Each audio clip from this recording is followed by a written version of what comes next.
Hello this is Malayalam ട്യൂട്ടോറിയൽസിൻ്റെ മറ്റൊരു വീഡിയോയിലേക്ക് കൂടി സ്വാഗതം. ഈ വീഡിയോയിൽ ഇംഗ്ലീഷ് ഭാഷ പഠിക്കാൻ ആഗ്രഹിക്കുന്നവർക്കുള്ള കുറച്ച് ടിപ്സാണ് ഷെയർ ചെയ്യുന്നത്. So let's start. How to learn English the best ways. So English ഭാഷയെക്കുറിച്ച് ഞാൻ ഒരുപാട് വിശദീകരിക്കേണ്ട ആവശ്യമൊന്നുമില്ല.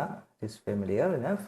എല്ലാവരുടെ അടുത്തും കമ്പ്യൂട്ടറും സ്മാർട്ട് ഫോണും ഒക്കെ ഉള്ളത് കൊണ്ട് തന്നെ എല്ലാവരും ഇംഗ്ലീഷ് ഭാഷ യൂസ് ചെയ്യുന്ന ആളുകളാണെന്നുള്ള കാര്യത്തിൽ തർക്കമൊന്നുമില്ല. പിന്നെ ഇംഗ്ലീഷ് ഭാഷയുടെ പ്രാധാന്യം, അതിനെക്കുറിച്ച് നമ്മൾ എല്ലാവരും ബോധേഡായിട്ടുള്ള കാര്യമാണ്. ഇംഗ്ലീഷ് ഒരു ആഗോള ഭാഷയാണ്. ലോകം മുഴുവൻ തന്നെ പരിചിതമായിട്ടുള്ളൊരു ഭാഷയാണ്. ഒരുപാട് ഭാഷകളുടെ മിശ്രിതമാണ് ഇംഗ്ലീഷ് ഭാഷ എന്ന് പറയുന്നത്.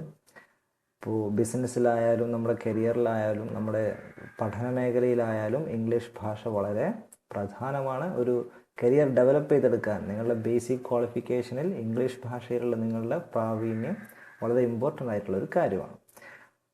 അപ്പോൾ ഇംഗ്ലീഷ് ഭാഷ പഠിക്കണമെന്ന് എല്ലാവർക്കും ആഗ്രഹമുണ്ട്. പക്ഷേ പല ആളുകൾക്കും എങ്ങനെ അത് പഠിച്ചെടുക്കാം എന്നുള്ളതിനെക്കുറിച്ച് വലിയൊരു ഐഡിയ ഇല്ല. എല്ലാവരും പറയും നന്നായിട്ട് പ്രാക്ടീസ് ചെയ്താലേ കിട്ടുള്ളൂ. ഏറ്റവും നല്ല രൂപം എന്ന് പറയുന്നത് എന്താണ്? ഇംഗ്ലീഷ് സംസാരിക്കാൻ അറിയുന്ന ഒരുപാട് ആളുകൾ, അല്ലെങ്കിൽ ഇംഗ്ലീഷ് ഭാഷ മാത്രം സംസാരിക്കുന്ന ഒരു സിറ്റുവേഷനിലെ ഇടയിൽ നമ്മൾ പെടുക എന്നുള്ളതാണ്. നിർബന്ധിതാവസ്ഥയിൽ നമ്മൾ ഇംഗ്ലീഷ് ഭാഷ അതിലൂടെ പഠിച്ചിരിക്കും. അങ്ങനെയാകുമ്പോൾ വളരെ പെട്ടെന്ന് നമുക്കത് അക്വയർ ചെയ്യാനും കഴിയും. എന്തെന്നാലും അത്തരം ഒരു സിറ്റുവേഷൻ ഇല്ലാത്ത ആളുകളെ സംബന്ധിച്ചിടത്തോളം കേരളത്തിൽ മലയാളികൾക്കിടയിൽ പഠിക്കുന്ന ചെറുപ്പക്കാരായിട്ടുള്ള ആളുകൾക്കൊക്കെ ഉപകാരപ്രദമായിട്ടുള്ള കുറേ ടിപ്സാണ് ഈ വീഡിയോയിൽ നിങ്ങൾക്ക് ഷെയർ ചെയ്യുന്നത്. So let's start. ഇംഗ്ലീഷ് ഭാഷയാവട്ടെ വേറെ ഏത് ഭാഷയാവട്ടെ 4 കാര്യങ്ങൾ ഒരു ഭാഷയിൽ വളരെ ഇമ്പോർട്ടൻ്റ് ആണ്. 1, നമുക്കത് വായിക്കാൻ കഴിയണം. 2, അത് എഴുതാൻ കഴിയണം. 3, നമുക്ക് സംസാരിക്കാൻ കഴിയണം. 4, കേട്ട് കഴിഞ്ഞാൽ നമുക്ക് മനസ്സിലാക്കാൻ കഴിയണം. ഈ 4 കാര്യങ്ങൾ, ഈ 4 ശേഷികൾ നമുക്ക് ഡെവലപ്പ് ചെയ്യാൻ കഴിയുമ്പോഴേ നമ്മൾ ആ ഭാഷയിൽ എന്താവുന്നുള്ളൂ, നമുക്ക് ഇടപെടാനും ഉപയോഗപ്പെടുത്താനും നമുക്ക് സാധിക്കുകയുള്ളൂ. ഏറെക്കുറെയൊക്കെ ഇനി എഴുതാൻ കഴിഞ്ഞില്ലെങ്കിലും സംസാരിക്കാനും കേൾക്കാനൊക്കെ നമുക്ക് മനസ്സിലാക്കാൻ കഴിഞ്ഞാൽ ചെയ്യാം. പക്ഷേ ഒരു സ്റ്റുഡൻ്റ് എന്നുള്ള നിലയ്ക്ക് ഇനി ഭാവിയിൽ നമുക്ക് നമ്മുടെ കരിയർ ആവട്ടെ മറ്റു ബിസിനസ് ഫീൽഡുകളാവട്ടെ ഇതിലൊക്കെ നമ്മൾ പ്രാവീണ്യം നിർബന്ധമായി തീർന്നിരിക്കുന്നു. ഇന്നത്തെ കാലത്ത് ഇതൊരു കമ്പൽസറി ആയിട്ടുള്ള കാര്യമായി മാറിയിരിക്കും. അപ്പോൾ ഈ 4 ശേഷികൾ നമ്മൾ ഇംഗ്ലീഷ് ഭാഷയിൽ ഡെവലപ്പ് ചെയ്തെടുക്കുമ്പോൾ വേറെ 4 കാര്യങ്ങൾ അതിൽ വളരെ ഇമ്പോർട്ടൻ്റ് ആണ്. ഇംഗ്ലീഷ് ഭാഷയെ സംബന്ധിച്ചിടത്തോളം അതിൻ്റെ ഫോണറ്റിക്സ്. നമുക്കറിയാം, മലയാളം ഭാഷ ഒരാൾ സംസാരിക്കുന്നത് കേൾക്കുമ്പോൾ നമുക്ക് പെട്ടെന്ന് ഐഡൻറ്റിഫൈ ചെയ്യാൻ കഴിയും. കാരണം മലയാളത്തിൻ്റെ ആ അക്ഷരസ്ഫുടതയോട് കൂടിയിട്ടുള്ള കാര്യങ്ങൾ നമുക്ക് മലയാളത്തിൻ്റെ ഒരു സ്റ്റൈൽ അങ്ങനെയാണ്. അതേസമയം നിങ്ങൾ ചൈനീസ് ഫിലിമുകളൊക്കെ കണ്ടിട്ടുണ്ടെങ്കിൽ നിങ്ങൾ അവർ സംസാരിക്കുന്നത് കേട്ടില്ലേ, ചിം ചും ചീം ചീം ചും ചീം. അതിന് വേറൊരു ശബ്ദം തന്നെ, അതിൻ്റെ ആ ഒരു സ്റ്റൈല് തന്നെ, സൗണ്ടിൻ്റെ സ്റ്റൈല് തന്നെ മറ്റൊരു ഐറ്റമാണത്. അതുപോലെ തന്നെ അറബി ഭാഷ പ്രത്യേക സ്റ്റൈലാണ്. ഇംഗ്ലീഷ് ഭാഷ അതുപോലെ തന്നെ ഒരു സ്റ്റൈലുള്ള ഭാഷയാണ്. അപ്പോൾ അത് ഒരു ഭാഷ, അതായത് നമ്മൾ ഇംഗ്ലീഷ് പറയുമ്പോൾ കേൾക്കുന്ന ആൾക്ക് തോന്നണം ഇത് ഇംഗ്ലീഷ് ഭാഷയാണ് സംസാരിക്കുന്നത് എന്ന്. ഓക്കെ, ആ സ്റ്റൈലിൽ വേണം നമ്മൾ ഇംഗ്ലീഷ് ഭാഷ സംസാരിക്കാൻ. നമ്മൾ മലയാളത്തിൽ എല്ലാം സ്ഫുടമായി പറയുന്ന പോലെ four, read, right, speak, listening എന്നൊക്കെ പറഞ്ഞു കഴിഞ്ഞാൽ അത് കുളമായി. അപ്പോൾ അതിൻ്റേതായിട്ടുള്ള ആ ഒരു ഫോണറ്റിക്സ്, അതിൻ്റെ സ്റ്റൈല് നമ്മൾ നേടിയെടുക്കേണ്ടതുണ്ട്. 2, ഫ്ലുവൻസി. നമ്മൾ ആ ഭാഷ ഉപയോഗിക്കുമ്പോൾ പറയുമ്പോൾ നമുക്കത് തപ്പിത്തടഞ്ഞു പോകരുത്. നമുക്കത് ഒഴുക്കോടുകൂടി പറയാൻ സാധിക്കണം. വായിക്കുമ്പോൾ ഒഴുക്കോടുകൂടി, റീഡിങ് ഫ്ലുവൻസി, അതായത് വായിക്കുമ്പോഴൊക്കെ നമ്മൾ ഒഴുക്കോടുകൂടി വായിക്കാൻ നമുക്ക് സാധിക്കണം. 3 കാര്യം ഓറൽ സ്കിൽസ്. നമുക്ക് ആ ഭാഷ ഉപയോഗിച്ചുകൊണ്ട് കമ്മ്യൂണിക്കേഷന് കഴിയണം. അഥവാ ഒരാളോട് സംസാരിക്കാൻ നമുക്ക് അയാൾക്ക് പറഞ്ഞു കൊടുക്കേണ്ട ഒരു കാര്യം അയാൾക്ക് പറഞ്ഞു കൊടുക്കാൻ ഒക്കെ നമുക്ക് സാധിക്കണം. ഓക്കെ, അതുപോലെ അവിടെ നിങ്ങളുടെ ലിസൺ ചെയ്യാൻ നമുക്ക് ശ്രദ്ധിക്കാനും അയാൾ പറയുന്നത് നമുക്ക് മനസ്സിലാക്കാനും നമുക്ക് കഴിയണം. ഓറൽ സ്കിൽസ്, അവിടെയും നമ്മൾ തപ്പിത്തടയാൻ പാടില്ല. ഫ്ലുവൻ്റ് ആയിട്ട് നമ്മൾ കാര്യങ്ങൾ അവതരിപ്പിക്കാൻ നമുക്ക് കഴിയണം. 4 കാര്യം വൊക്കാബുലറിയാണ്. വൊക്കാബുലറി എന്ന് പറഞ്ഞു കഴിഞ്ഞാൽ ഒരു ഭാഷയുടെ ശരീരമാണ്, അഥവാ അതിൻ്റെ പദസമ്പത്ത്. നമ്മുടെ അടുത്തൊരു വൊക്കാബുലറി ഉണ്ടാവും. നമുക്കറിയുന്ന വാക്കുകൾ, അതിൻ്റെ അർത്ഥം, ഏതെല്ലാം കോണ്ടെക്സ്റ്റിൽ അത് യൂസ് ചെയ്യാം, അത് എങ്ങനെ യൂസ് ചെയ്യാം എന്നുള്ളതിനെ കുറിച്ചുള്ള അറിവാണ് വൊക്കാബുലറി. ഇത്രയും കാര്യങ്ങളിൽ നമ്മൾ എഫിഷ്യൻ്റ് ആണെങ്കിൽ നമ്മൾ ആ ഭാഷ ഉപയോഗിക്കാൻ അത്രയും നമ്മൾ ബെറ്റർ ആയിരിക്കും. ഓക്കെ, സോ ഈ 4 കാര്യങ്ങൾ നമുക്ക് നേടിയെടുക്കേണ്ടതായിട്ടുണ്ട്. സോ നമ്മൾ ഭാഷ പഠിക്കാൻ തീരുമാനിച്ചു, ഇന്ന കാര്യങ്ങളൊക്കെ നമുക്ക് അറിവ് വേണമെന്ന് നമുക്ക് മനസ്സിലാക്കി. ഇനി എങ്ങനെ നമ്മൾ പഠിച്ചു തുടങ്ങുമെന്നുള്ളതാണ്. ഭാഷ എന്ന് പറഞ്ഞു കഴിഞ്ഞാൽ പഠിച്ച് തീർക്കാൻ കഴിയുന്ന ഒരു കാര്യമല്ല. നമ്മൾ മലയാളമാണെങ്കിലും മലയാളം ആരും നമ്മൾ മുഴുവൻ പഠിച്ചിട്ടൊന്നുമില്ല, പഠിച്ചുകൊണ്ടേയിരിക്കുന്നു എന്ന് വേണമെങ്കിൽ പറയാം. അല്ലെങ്കിൽ സാമാന്യമായിട്ട് നമുക്ക് ആവശ്യത്തിനുള്ള മലയാളമൊക്കെ അറിയാം എന്നേ പറയാൻ പറ്റുള്ളൂ. മലയാളത്തിൽ വ്യാകരണം നമ്മളോട് ചോദിച്ചാൽ നമുക്കറിയില്ല. മലയാളത്തിലെ ഒരുപാട് പദങ്ങളുടെ അർത്ഥം നമുക്കറിയില്ല. ഡിക്ഷണറി തുറന്നു കഴിഞ്ഞാലാണ് നമുക്കതൊക്കെ മനസ്സിലാവുക. പക്ഷേ അതുകൊണ്ട് തന്നെ ഭാഷ പഠിച്ച് തീർക്കാം എന്നുള്ളതല്ല, സാമാന്യമായിട്ടുള്ള അറിവ് നമുക്ക് നേടിയെടുക്കാം. പിന്നീട് ചില ആളുകൾ അതിൽ എക്സ്പേർട്ടുകളായിട്ട് മാറുന്നു എന്നേ ഉള്ളൂ. അപ്പോൾ നമുക്ക് ആദ്യം വേണ്ടത് നമുക്കൊരു ടാർഗറ്റ് വേണം. എന്താണ് നമ്മൾ ടാർഗറ്റ്? പല ആളുകൾക്കും പല ടൈപ്പിലായിരിക്കും ടാർഗറ്റ്. ഓരോരുത്തരുടെയും എന്താ പറയുക, ടൈപ്പ് അനുസരിച്ച് അവരുടെ ടാർഗറ്റ് ടൈപ്പും വ്യത്യസ്തമായിരിക്കും. ഇപ്പോൾ നമ്മുടെ ജീവിതത്തിൻ്റെ ഭൂരിഭാഗം ആളുകളുടെയും ജീവിതത്തിൻ്റെ പ്രധാനമായ ലക്ഷ്യം ഇംഗ്ലീഷ് ഭാഷ കൈകാര്യം ചെയ്യുക അല്ലെങ്കിൽ കയ്യിലെടുക്കുക എന്നുള്ളതായിരിക്കില്ല. കാരണം വേറെ ഒരുപാട് കാര്യങ്ങൾക്കിടയിൽ അതിൻ്റെ ഒരു സൈഡ് എന്നുള്ളതാണ്, ഒരു സപ്പോർട്ടാണ് എന്ത് ഇംഗ്ലീഷ് ഭാഷയിൽ നമ്മുടെ അറിവ് നേടുക എന്ന് പറയും. അതുകൊണ്ട് തന്നെ ടാർഗറ്റും അതുപോലെ തന്നെ വെക്കുന്ന ആൾക്കാരുണ്ടാവും. ചില ആളുകളെ സംബന്ധിച്ചിടത്തോളം ഇംഗ്ലീഷ് പഠിച്ചിട്ടേ ബാക്കി കാര്യമുള്ളൂ എന്നുള്ള അവസ്ഥയിലാണെങ്കിൽ അവരുടെ മെയിൻ ടാർഗറ്റ് ഒരു പക്ഷേ ഇംഗ്ലീഷ് ഭാഷയായേക്കാം. എന്തിനെന്നാലും സാമാന്യമായിട്ട് പറയുമ്പോൾ നമ്മളൊരു ടാർഗറ്റ് എങ്ങനെ ഫിക്സ് ചെയ്യാം, അതിൽ 2-3 കാര്യങ്ങൾ ശ്രദ്ധിക്കേണ്ടതായിട്ടുണ്ട്. ഒന്ന്, നമുക്ക് നേടിയെടുക്കാൻ കഴിയുന്ന ഒരു കാര്യം മാത്രമേ നമ്മൾ ടാർഗറ്റായിട്ട് വെക്കാൻ പാടുള്ളൂ. ഓക്കെ, ഒരുപാട് വലിയൊരു ടാർഗറ്റ്, ഞാൻ 1 മാസം കൊണ്ട് ഇംഗ്ലീഷ് ഭാഷ പഠിക്കും, ഇമ്പോസിബിൾ. അങ്ങനെ നിങ്ങൾ വെക്കേണ്ട ആവശ്യമില്ല. കാരണം നിങ്ങൾക്കത് പഠിക്കാൻ കഴിയില്ലെങ്കിൽ നിങ്ങളുടെ കോൺഫിഡൻസ് ഒക്കെ ചോർന്നു പോകും, നിങ്ങൾക്ക് നിങ്ങളുടെ കഴിവിലുള്ള വിശ്വാസം നഷ്ടപ്പെടും, അങ്ങനെയുള്ള സാധ്യതകളൊക്കെ ഉണ്ട്. അപ്പോൾ നിങ്ങൾക്ക് എത്തിപ്പിടിക്കാൻ കഴിയുന്ന മേഖലകൾ നിങ്ങൾ അത്രയും ഏരിയ മതി നമ്മുടെ ടാർഗറ്റ്. പിന്നെ അത് നമ്മൾ നേടിക്കഴിഞ്ഞാൽ അടുത്ത ടാർഗറ്റ് നമ്മൾ ഫിക്സ് ചെയ്യുന്നു, അത് നമ്മൾ നേടിയെടുക്കുന്നു, അങ്ങനെ മുന്നോട്ട് പോകാം. അല്ലെങ്കിൽ മറ്റൊരു പ്രശ്നം, നമ്മൾ ലോങ് ടേമിലുള്ള ടാർഗറ്റ് വെക്കുന്നതാണ്. അഥവാ 1 വർഷം കൊണ്ട് ഞാൻ നേടിയെടുക്കും, 2 വർഷം കൊണ്ട് നേടിയെടുക്കും. ഇത്തരത്തിൽ നമ്മൾ ടാർഗറ്റ് വെക്കുമ്പോൾ പ്രശ്നം എന്താ വെച്ച് കഴിഞ്ഞാൽ നമ്മുടെ ജീവിതത്തിൻ്റെ പ്രശ്നങ്ങളിൽ പെട്ടുകൊണ്ട് പെട്ടെന്ന് നമുക്ക് ഇതിൻ്റെ ഇമ്പോർട്ടൻസ് കുറഞ്ഞു പോകും. അത് പിന്നെ ആവാം, പിന്നെ നോക്കാം എന്നുള്ളൊരു മൈൻഡ് നമുക്ക് വരുന്നതോടുകൂടി നമ്മുടെ ആ ശ്രമം, അത്രയും ശ്രമിച്ചതൊക്കെ നമുക്കൊരു പക്ഷേ നമുക്കതിൻ്റെ ഗുണം കിട്ടാതെ പോകും. അപ്പോൾ ലോങ് ടേമിൽ ടാർഗറ്റ് വെക്കുന്നു അത്ര നല്ലതല്ല. എനിക്ക് എല്ലാവരോടും സജസ്റ്റ് ചെയ്യാനുള്ളത്, 1 മാസം കൊണ്ട് തീർക്കുക, അല്ലെങ്കിൽ 2 മാസം, അല്ലെങ്കിൽ 6 മാസം, 1 കൊല്ലം എന്നൊക്കെ ഒഴിവാക്കിയിട്ട് നമ്മുടെ ടാർഗറ്റ് വെക്കേണ്ടത് ഓരോ ദിവസത്തിനുമാണ്. അഥവാ എല്ലാ ദിവസവും എന്തെങ്കിലും പുതിയൊരു കാര്യം ഇംഗ്ലീഷ് ഭാഷയിൽ ഞാൻ പഠിച്ചിരിക്കും, അതിനായി സമയം ചെലവഴിച്ചിരിക്കും, അതായിരിക്കണം നമ്മുടെ ടാർഗറ്റ്. അങ്ങനെ ആകുമ്പോൾ നമ്മൾ അന്നത് കുറച്ച് നേരം മതി, ചിലപ്പോൾ 5 മിനിറ്റ് ആവാം, 10 മിനിറ്റ് ആവാം, അരമണിക്കൂറാവാം, എന്തെങ്കിലും പുതിയൊരു കാര്യം നമ്മൾ ഇംഗ്ലീഷ് ഭാഷയിൽ പഠിച്ചിരിക്കും, അതന്ന് നമ്മൾ പ്രാക്ടിക്കലായിട്ട് ചെയ്തുകൊണ്ടിരിക്കും എന്നുള്ളതായിരിക്കണം നമ്മുടെ ടാർഗറ്റ്. മറ്റേതൊരു മാസത്തിൽ നമ്മൾ വെച്ച് കഴിഞ്ഞാൽ ഏതെങ്കിലും ഒരു ദിവസം അത് ചിലപ്പോൾ നമുക്ക് ചെയ്യാൻ കഴിയില്ല. ഇന്നിപ്പോൾ ഏതായാലും നടക്കില്ല, അപ്പോൾ നാളെ ആകുമ്പോൾ ചെറിയൊരു കാരണം കിട്ടിയാൽ മതി, ഇന്നലെ ഏതായാലും ചെയ്തിട്ടിരുന്നപ്പോൾ ഇന്നിപ്പോൾ എടുക്കട്ടെ, മറ്റന്നാൾ നമുക്ക് ഫ്രഷ് ആയിട്ട് തുടങ്ങാമെന്ന് വിചാരിക്കും. അങ്ങനെ അതർ മുറിഞ്ഞ് ഇല്ലാണ്ടായിപ്പോകും. പകരം നമ്മൾ എന്ത് ചെയ്യുക, ഏറ്റവും നല്ലത് എല്ലാ ദിവസവും നമ്മൾ എന്തെങ്കിലും പുതിയത് പഠിച്ചിരിക്കും എന്നുള്ളതാണ്. സ്മാർട്ട് ഫോണുകൾ എല്ലാവരുടെ കയ്യിലുള്ള കാലമാണിത്, അതുകൊണ്ട് തന്നെ നിങ്ങൾക്കതിൽ യാതൊരു പ്രയാസവും ഉണ്ടായിരിക്കില്ല. ഓക്കെ, അപ്പോൾ നമ്മുടെ ടാർഗറ്റ് ഫിക്സ് ചെയ്യുക എന്നുള്ളത് നമുക്ക് ഇമ്പോർട്ടൻ്റ് ആണ്. ടാർഗറ്റ് ഇല്ലാണ്ട് നമുക്കൊരു പണിയെടുക്കാൻ കഴിയില്ല. അപ്പോൾ നമ്മുടെ ടാർഗറ്റ് എന്താണ്? എല്ലാ ദിവസവും എന്തെങ്കിലും പുതിയത് ഞാൻ പഠിച്ചിരിക്കും. ഓക്കെ, അങ്ങനെ മെല്ലെ നമ്മൾ ഇന്ന സമയത്തിൻ്റെ ഉള്ളിൽ ഇന്ന ഏരിയ തീർക്കണം എന്നത് ടാർഗറ്റ് വെക്കുന്നില്ല. ഗ്രാജുവലി നമ്മളിങ്ങനെ റെഡിയായിട്ട് വരും. അതാണ് നമ്മളെ ഫസ്റ്റ് തിങ് നമ്മളെ മൈൻഡിൽ സെറ്റ് ചെയ്യേണ്ട കാര്യം. അത് എല്ലാ ദിവസവും മുടങ്ങാതെ നിങ്ങൾക്ക് അതിനായിട്ട് പ്രത്യേക ടൈം ഫിക്സ് ചെയ്യാം, അല്ലെങ്കിൽ സ്പെയർ ടൈമുകൾ നിങ്ങൾക്ക് വെറുതെ കിട്ടുന്ന ഏത് സമയം നിങ്ങൾക്ക് ഉപയോഗപ്പെടുത്താം. Okay, up to you. അപ്പോൾ എന്താണ് ഭാഷ കൈകാര്യം ചെയ്യാനുള്ള ഒറ്റമൂലി? It is practice. എല്ലാവരും പറയുന്ന കാര്യമാണ്. മുമ്പ് ഒരു മജീഷ്യനോട് ചോദിച്ചു എങ്ങനെ പെട്ടെന്ന് മാജിക് പഠിക്കാം. മുപ്പര് പറഞ്ഞു 3 കാര്യങ്ങളാണ് ഒരു മാജിക് പഠിക്കാൻ അത്യാവശ്യമായിട്ടുള്ള കാര്യം. ഒന്നാമത്തത് പ്രാക്ടീസ്, രണ്ടാമത്തതും പ്രാക്ടീസ് തന്നെയാണ്, മൂന്നാമത്തത് പ്രാക്ടീസ് അല്ലാതെ മറ്റൊന്നുമല്ല. So practice is A must, but how? അതാണ് നമ്മുടെ $1 million ക്വസ്റ്റ്യൻ. പ്രാക്ടീസ് എന്ന് പറഞ്ഞു കഴിഞ്ഞാൽ systematic training with multiple repetitions എന്നാണ്. ആവർത്തനങ്ങളിലൂടെയുള്ള വ്യവസ്ഥാപിതമായിട്ടുള്ള പരിശീലനം, അതാണ് പ്രാക്ടീസ് എന്ന് പറയുന്നത്. എന്ന് പറഞ്ഞു കഴിഞ്ഞാൽ ഒരുപാട് തവണ നമ്മൾ ആവർത്തിക്കണം. അതാണ് നമ്മുടെ പ്രാക്ടീസിൻ്റെ ഒരു എന്താ പറയുക, അതിൻ്റെ ഒരു ട്രൈറ്റ് അല്ലെങ്കിൽ അതിൻ്റെ നിർവചനം ആവർത്തനമാണ്.